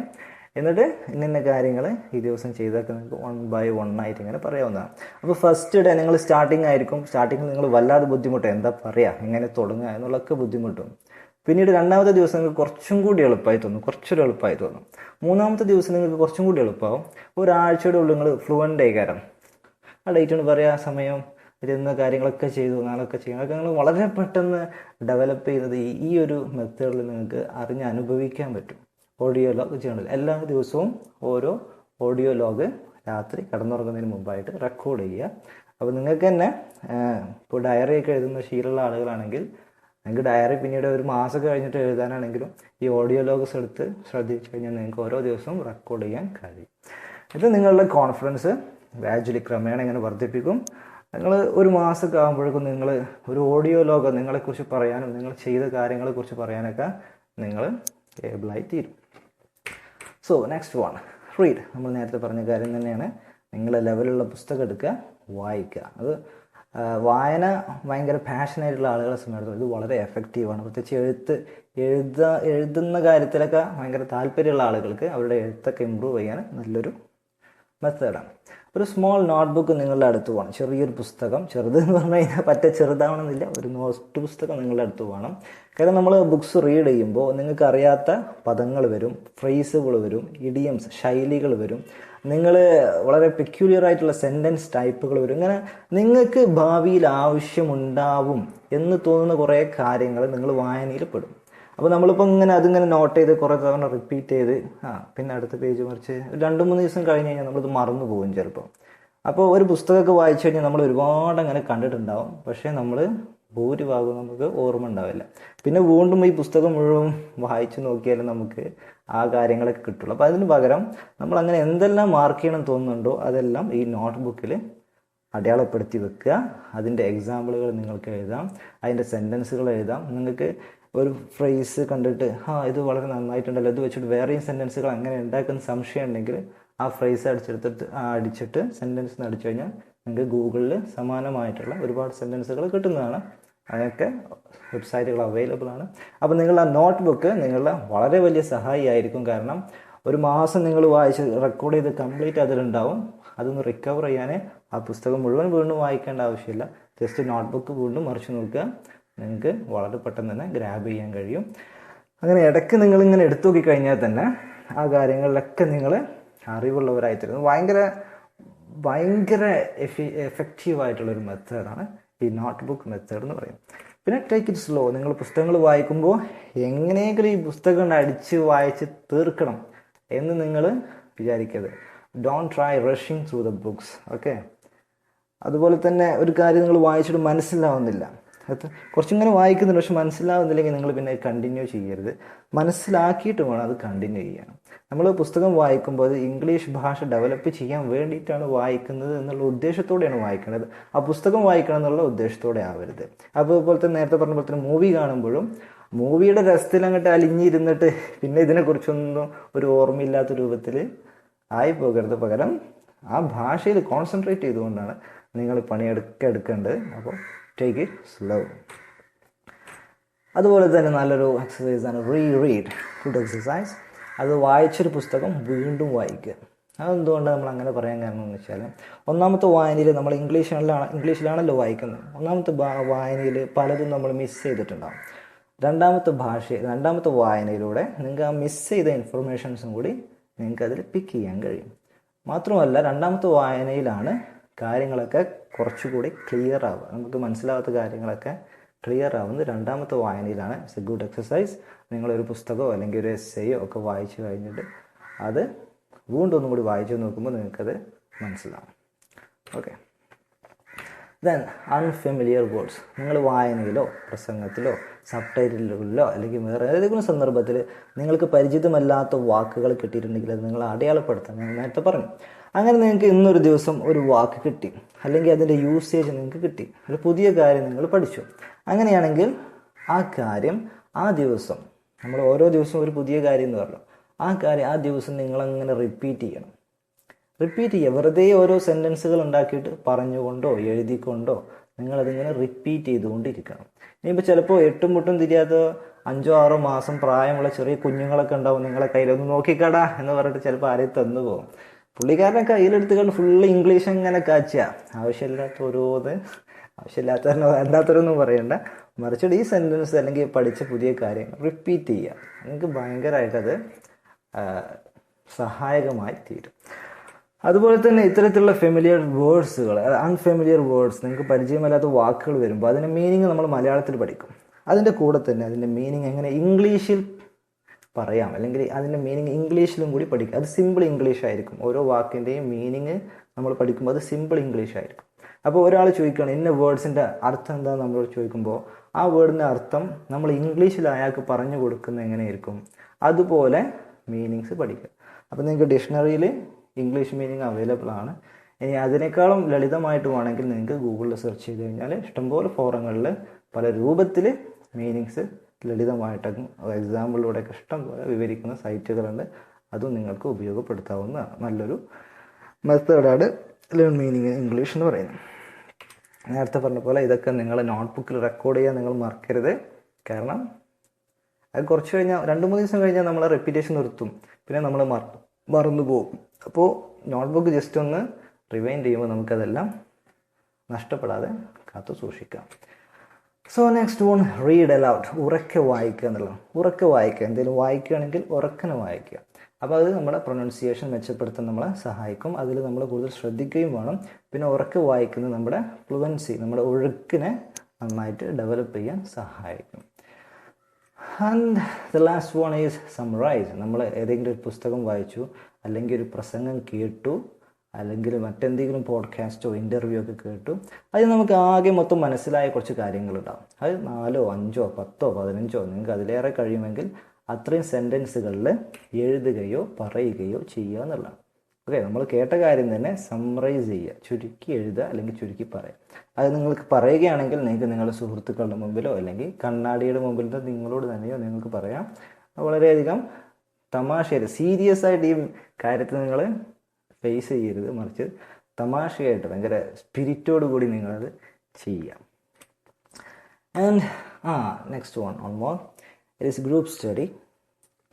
ഗ്രൂപ്പ് സ്റ്റഡി നമ്മൾ ഒരു 5-6 ആൾക്കാർ അല്ലെങ്കിൽ 4 ആൾക്കാരൊക്കെ തീരുമാനിക്കണം. നമ്മൾ ഗ്രൂപ്പായിട്ട് നമുക്ക് ഇംഗ്ലീഷ് പഠിക്കുകയാണെങ്കിൽ വളരെ ബെറ്റർ ആയിട്ടുള്ളൊരു കാര്യമാണ്. കാരണം അത് ഭയങ്കര തമാശ നിറഞ്ഞതായിരിക്കും. അതിൽ കുറേ റിലാക്സ് ആയിട്ടുള്ളൊരു സിറ്റുവേഷൻ ആയിരിക്കും നമുക്കുണ്ടാവുക. കാരണം ഗ്രൂപ്പ് നമ്മുടെ ഫ്രണ്ട്സ് തന്നെ ആകുമ്പോൾ വളരെ റിലാക്സ്ഡ് ആയിരിക്കും നമ്മൾ. ഗ്രൂപ്പ് ആകുമ്പോഴൊരു അഡ്വാൻറ്റേജ് എന്താ കഴിഞ്ഞാൽ ഓട്ടോമാറ്റിക്കലി കോൺവെർസേഷൻസ് അതിൻ്റെ ഭാഗമായിരിക്കും. ആരും മിണ്ടാതെ അങ്ങനെ ഇരിക്കാൻ പാടില്ല, എപ്പോഴും അങ്ങോട്ടും വർത്താനം പറയണം. ഞാൻ നേരത്തെ പറഞ്ഞ പോലെ മലയാളം കിട്ടുന്നുവെങ്കിൽ അവിടെ മാത്രം മലയാളം ഫിക്സ് ചെയ്തിട്ട് സംസാരിക്കുക. അങ്ങനെ അതിങ്ങനെ കോൺവെർസേഷൻ ഇങ്ങനെ നടന്നുകൊണ്ടേ ഇരിക്കുമ്പോൾ അത് മെല്ലെ മെല്ലെ റെഡിയാവും. ആ കൂട്ടത്തിൽ ഇംഗ്ലീഷ് അറിയുന്ന ഒരാൾ കൂടെ ഉണ്ടെങ്കിൽ മിസ്റ്റേക്കുകളൊക്കെ ഇടയ്ക്കിടയ്ക്ക് ഇങ്ങനെ തിരുത്തുന്നത് വളരെ ബെറ്ററായിരിക്കും. നേരത്തെ പറഞ്ഞ പോലെ സ്റ്റാർട്ട് ഫ്രം സ്മോൾ, ചെറുതിൽ നിന്ന് തുടങ്ങണം. ഇപ്പോൾ ചെറിയ സംഭാഷണങ്ങളിലാണ് വേണ്ടത്. പോയോ, വന്നു, എങ്ങോട്ടാണ് പോയത്, മാർക്കറ്റിൽ പോയി, അങ്ങനെയുള്ള ചെറുത് തുടങ്ങിക്കഴിഞ്ഞാൽ അതിൽ നിങ്ങൾ വളരെ സ്പീഡായി കഴിഞ്ഞാൽ പിന്നെ ഇങ്ങനെ മെല്ലെ മെല്ലെ നിങ്ങൾക്ക് വലുതാക്കാം. വളരെ ഫണ്ണായിട്ടുള്ളൊരു കാര്യം ഇങ്ങനെ ആക്കണം. Small talk. അപ്പോൾ ഇനിയുള്ളത് ചെറു വർത്തമാനം അല്ലെങ്കിൽ കൊച്ചു വർത്തമാനം. Okay, small talk. അപ്പോൾ നമ്മൾ സംഭാഷണങ്ങൾ തുടങ്ങുമ്പോൾ നിങ്ങൾ പഠിച്ച് ഏകദേശമൊക്കെ കോൺഫിഡൻ്റ് ആയി കഴിഞ്ഞാൽ പിന്നെ ആളുകളായിട്ട് നിങ്ങൾ സംസാരിക്കുമ്പോൾ അല്ലെങ്കിൽ നിങ്ങളുടെ ഫ്രണ്ട്സുകളായിട്ട് സംസാരിക്കുമ്പോഴൊക്കെ ചെറിയ ചെറിയ സംഭാഷണങ്ങളിൽ സ്റ്റാർട്ട് ചെയ്യുക. വലിയ വലിയ കാര്യങ്ങളൊന്നും പറയാൻ പോകേണ്ട കാര്യമില്ല, ചെറിയ കാര്യങ്ങൾ. ഫോർ എക്സാമ്പിൾ, ഒരു സബ്ജക്റ്റാണ് കാലാവസ്ഥ, അല്ലേ? ഇന്ന് നല്ല മഴയായിരുന്നു, ഇന്നലെ മഴയൊന്നും, അല്ലെങ്കിൽ ഇന്നിപ്പോൾ ഒരു പ്രത്യേകമായിട്ടൊന്നുമില്ല, അങ്ങനെയാണെങ്കിൽ ഇന്നലെ നല്ല മഴയായിരുന്നു, ഇപ്പോൾ ഇന്നലെ ഇല്ലെങ്കിൽ ഇതിപ്പോൾ എന്താ ഇങ്ങനെ കാലാവസ്ഥ മഴ ഇല്ലല്ലോ, അങ്ങനെ ചെറിയ സബ്ജക്റ്റ് എടുത്തിട്ട് സംസാരിക്കുക. അപ്പോൾ നമ്മളിപ്പോൾ ഗ്രൂപ്പ് സ്റ്റഡിയിലാണെങ്കിൽ എല്ലാവരും കൂടി തീരുമാനിക്കും നാളെ കാലാവസ്ഥയെക്കുറിച്ചിട്ട് നമ്മൾ അങ്ങോട്ടും ഇങ്ങോട്ടൊക്കെ കുറേ വർത്തമാനം പറഞ്ഞിട്ടാണ്. അപ്പോൾ നമ്മൾ എന്ത് ചെയ്യും, സ്വാഭാവികമായിട്ടും നമ്മൾ റെഫർ ചെയ്യും ഈ കാലാവസ്ഥയെക്കുറിച്ചിട്ട് എങ്ങനെയാണ് സെൻറ്റൻസുകളൊക്കെ ഉപയോഗിക്കുക, സമ്മർ, വിൻ്റർ, അതുപോലെ തന്നെ ടുഡേ, ടുമോറോ, സമയങ്ങൾ, മഴ, ഇതൊക്കെ നമ്മളൊന്ന് സെർച്ച് ചെയ്യുമല്ലോ. എല്ലാവരും സെർച്ച് ചെയ്യുമ്പോൾ കൂടുതൽ കണ്ടൻറ് ഉണ്ടാവും, പരസ്പരം അങ്ങോട്ടും ഇങ്ങോട്ടും ഷെയർ ചെയ്യുമ്പോൾ കൂടുതൽ ഇൻഫർമേഷൻസ് കിട്ടും. അങ്ങനെ നമുക്ക് സംസാരിക്കേണ്ട ഒരു സബ്ജക്റ്റുമായി ചെറിയൊരു റെഫറൻസിൻ്റെ ഫീഡ്ബാക്ക് നമുക്ക് ഉണ്ട് താനും, ബാക്കിയുള്ളവരെടുത്തും അതുണ്ട്. അപ്പോൾ കുറച്ചുകൂടി എളുപ്പമായിരിക്കും. അതിലൂടെ നിങ്ങൾക്ക് എന്ത് ചെയ്യാം, കോൺഫിഡൻസ് ലെവൽ വർദ്ധിപ്പിക്കാം. കോൺഫിഡൻസ് ഉണ്ടാവുക എന്നുള്ളതാണ് ഇതിൻ്റെ കീ സംസാരിക്കാൻ. ഇപ്പോൾ മലയാളത്തിലാണെങ്കിലും നമുക്ക് കോൺഫിഡൻസ് ഇല്ലെങ്കിൽ ആളുകളുടെ ഇടയിൽ പോയിട്ട് നമ്മൾ സംസാരിക്കില്ല, അതൊരു യാഥാർത്ഥ്യമാണ്. അപ്പോൾ നമ്മുടെ ഇംഗ്ലീഷ് ഭാഷയിലാവട്ടെ കോൺഫിഡൻസ് ലെവൽ ഉയർത്തുക എന്നുള്ളത് വളരെ ഇമ്പോർട്ടൻ്റ് ആണ്. പിന്നെ നമുക്ക് ചില ആളുകൾ പറഞ്ഞാൽ ചിലപ്പോൾ മനസ്സിലാവില്ല. അപ്പോൾ മനസ്സിലായിട്ടില്ലെങ്കിൽ എനിക്കത് മനസ്സിലായില്ല കേട്ടോ, ഒന്നുകൂടി പറയാമോ, റിപ്പീറ്റ് ചെയ്യാമോ എന്നൊക്കെ ചോദിക്കുന്ന കാര്യത്തിൽ ആരും ഒരു മടിയും പിടിക്കേണ്ട കാര്യമില്ല. ഒരു എന്താ പറയുക, ലജ്ജയോ ആവശ്യമില്ല കാര്യത്തിൽ. അറിയില്ലെങ്കിൽ എനിക്ക് മനസ്സിലായില്ല, ഒന്നുകൂടി പറയാമോ, അല്ലെങ്കിൽ എന്താണ് ആ വേർഡ്, അതിൻ്റെ അർത്ഥം എന്താണ്, മീനിങ് പറയാമോ എന്നൊക്കെ ധൈര്യത്തിൽ ചോദിക്കുക. ആരും നമ്മെ കൊല്ലാനൊന്നും വരില്ല. പോലീസ് സ്റ്റേഷനിൽ ഇംഗ്ലീഷ് ഭാഷ തെറ്റിച്ചു എന്ന് പറഞ്ഞിട്ട് കേസ് എടുക്കാനുള്ള വകുപ്പൊന്നുമില്ല. അതുകൊണ്ട് അതങ്ങോട്ട് ധൈര്യത്തിൽ ചോദിക്കുക, വരുന്നത് വരട്ടെ, അവിടെ കാണാം. ഓക്കെ, സോ അങ്ങനെ നിങ്ങൾ എന്ത് ചെയ്യുക, പൊതുവിൽ പുറത്തിറങ്ങുമ്പോഴൊക്കെ ചെറിയ ചെറിയ വർത്തമാനങ്ങൾ ഇങ്ങനെ കൂടി നിങ്ങൾ എക്സ്പീരിയൻസ് കൈവരിക്കുമ്പോൾ പിന്നെ വലിയ വർത്തമാനങ്ങൾ നിങ്ങൾക്ക് വലിയൊരു വിഷയമായി മാറില്ല. അപ്പോഴേക്കും നിങ്ങൾ ഇങ്ങനെ ഒരു ഗ്രാജ്വൽ വളർച്ച എല്ലാ ഭാഗത്തും നിങ്ങളുണ്ടാവും. നിങ്ങൾ വായിക്കുന്നുണ്ട്, കേൾക്കുന്നുണ്ട്, പറയുന്നുണ്ട്, എഴുതുന്നുണ്ട്, ഇതൊക്കെ പാടങ്ങനെ നടക്കുമ്പോൾ നിങ്ങളങ്ങനെ ഡെവലപ്പായിക്കൊണ്ടിരിക്കും. Okay, so spend every spare minute reading. One of the last tip. അഥവാ കിട്ടുന്ന അവസരങ്ങളൊക്കെ ഒഴിഞ്ഞു കിടക്കുകയാണോ സ്മാർട്ട് ഫോൺ എടുക്കുക, ഓഡിയോ ബുക്സോ അല്ലെങ്കിൽ ഇ ബുക്കുകളോ എടുത്തങ്ങനെ വായിക്കുക. അല്ലെങ്കിൽ നിങ്ങൾക്ക് കേൾക്കുകയാണ് ഇഷ്ടമെങ്കിൽ നിങ്ങൾക്ക് കേൾക്കാം. ഓക്കെ, സബ് ചെയ്യൂ. അതിൽ നമ്മളിങ്ങനെ ഒഴിഞ്ഞു നിൽക്കുന്ന സമയത്തൊക്കെ അതിനു വേണ്ടി ഉപയോഗപ്പെടുത്തുക. അത് നിങ്ങൾക്ക് ഒരുപാട് കാലം ഇങ്ങനെ വെച്ച് നോക്കുമ്പോൾ വലിയ ഫീഡ്ബാക്ക് ആയിരിക്കും. പിന്നെ ചില പ്രത്യേക മേഖലകൾ, ചില പ്രത്യേക കാര്യങ്ങൾ, ഇപ്പോൾ നേരത്തെ പറഞ്ഞ പോലെ കാലാവസ്ഥ എന്ന് പറയുന്ന പോലെ ഏതെങ്കിലും സാങ്കേതിക മേഖലയുമായിട്ടൊക്കെ ബന്ധപ്പെട്ടാണ് നമ്മൾ സംസാരിക്കണമെങ്കിൽ ആ മേഖലയിൽ ഒരുപാട് ടെർമിനോളജികളുണ്ടാവും, പ്രത്യേക പദങ്ങളുണ്ടാവും നമുക്ക് മനസ്സിലാവാത്ത. അപ്പോൾ അതൊക്കെ നമ്മൾ പരിചയിക്കണമെങ്കിൽ ഇത്തരത്തിലുള്ള റീഡിങ്ങും ലിസണിങ്ങും ഒക്കെ നിർബന്ധമാണ്. നമുക്ക് ഏതായാലും അറിയില്ല, ശ്രദ്ധിച്ചിട്ട് അത് കിട്ടുകയുള്ളൂ. അപ്പോൾ നിങ്ങളുടെ മാക്സിമം സമയമൊക്കെ അതിനായിട്ട് ബോധപൂർവം ചിലവഴിക്കുക. പാസീവായിട്ടല്ല, ആക്റ്റീവായിട്ട് നിങ്ങൾ അതിനുവേണ്ടി ചിലവഴിക്കുക. അത് നിങ്ങൾക്ക് വലിയൊരു അഡ്വാൻറ്റേജ് ആയിരിക്കും. ഈ രൂപത്തിലുള്ള പ്രാക്ടീസിങ് മെത്തേഡുകളൊക്കെ നിങ്ങൾ എല്ലാ ദിവസവും നിങ്ങൾ ഫോളോ ചെയ്യുന്നുണ്ടെങ്കിൽ ഒരു വർഷത്തിനുള്ളിൽ തന്നെ നിങ്ങളതിൽ ഭയങ്കരധികം കോൺഫിഡൻ്റ് ആയിട്ട് മാറിയിരിക്കും. പിന്നെ ആ കോൺഫിഡൻസ് നമുക്ക് കിട്ടിക്കഴിഞ്ഞാൽ മതി, ബാക്കിയുള്ളത് നമ്മൾ താനെ ഡെവലപ്പ് ചെയ്യും. നമ്മൾ ഒരു കാര്യം നമുക്ക് ഏകദേശമൊക്കെ കൈ കിട്ടിക്കഴിഞ്ഞാൽ പിന്നെ നമുക്ക് ഭയങ്കര എനർജി കിട്ടും, അല്ലേ? ആ എനർജി വെച്ചിട്ട് പിന്നെ നമുക്ക് അടുത്ത മൈൽ സ്റ്റോൺ തേടി പോകാം. So spend every spare minute reading. വായന, read. So that's all in this video tutorial. Malayalam ട്യൂട്ടോറിയൽസിൻ്റെ ഈ വീഡിയോ നിങ്ങൾക്ക് ഉപകാരപ്രദമായിരിക്കുമെന്ന് വിചാരിക്കുന്നു. കൂടുതൽ മലയാളം ട്യൂട്ടോറിയൽസ് വീഡിയോകൾക്കായി ചാനൽ സബ്സ്ക്രൈബ് ചെയ്യുമല്ലോ. നിങ്ങളുടെ സുഹൃത്തുക്കളുമായി വീഡിയോ ഷെയർ ചെയ്യുക. അടുത്ത വീഡിയോയിൽ കാണാം. അതുവരെ ഗുഡ് ബൈ.